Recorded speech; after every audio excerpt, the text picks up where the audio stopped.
Hi friends! A friend recently gave me this book, Snapshots, A Spiritual Look at Daily Life by Craig Clouston.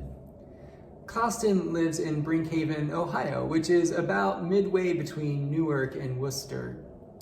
In this book, he takes a look at everyday experiences and uses them to illustrate spiritual truths that help to strengthen our relationship with Jesus. I want to share with you his entry for March 31st. It's apropos, especially after our worship service on Sunday that focused on the lost parables of Jesus, the lost sheep, the lost coin, and the lost son. These are Clouston's words.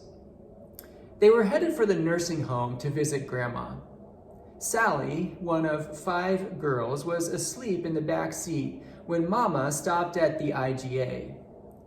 Living 20 plus miles from the grocery store meant taking every opportunity to shop when it arose. Awakening, Sally found herself in an empty car. Getting out of the car, Sally entered the store undetected.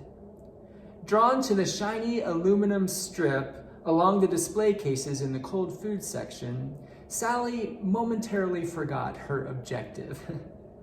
The cool, variegated silver bar at just the right level for a 4-year-old called to her. She ran to the meat case at the back of the store. From one end of the store to the other she went, fingernails gliding over the shiny diamond-plated surface. It tickled her fingers. As she turned to make her next pass, she could see up the long aisle and out the doors at the front of the store. She froze. Mama's car was moving. She was being left behind. She ran for the front of the store, screaming, "Mama!" As she reached the door, she was gently scooped off her little feet by a kindly woman. Comforting Sally and holding her close, she tenderly whispered, "Mama will be back. Don't worry."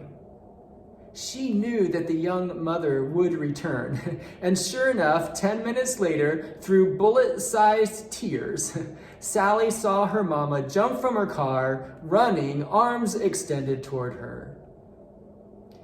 Everything changed when Mama realized that her child was nowhere to be found. Her purpose shifted from a visit to Grandma to the mission of finding her child. Jesus feels the same way about those who have strayed from the flock.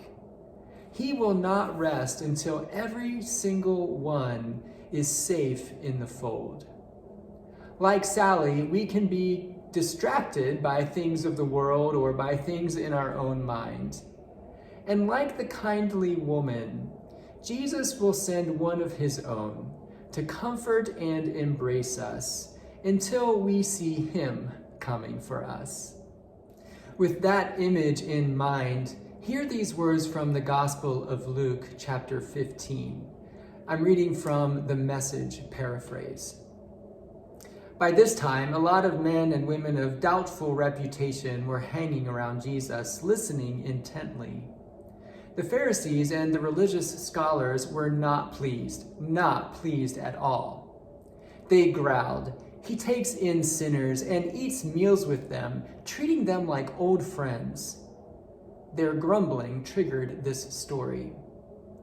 Suppose one of you had 100 sheep and lost one.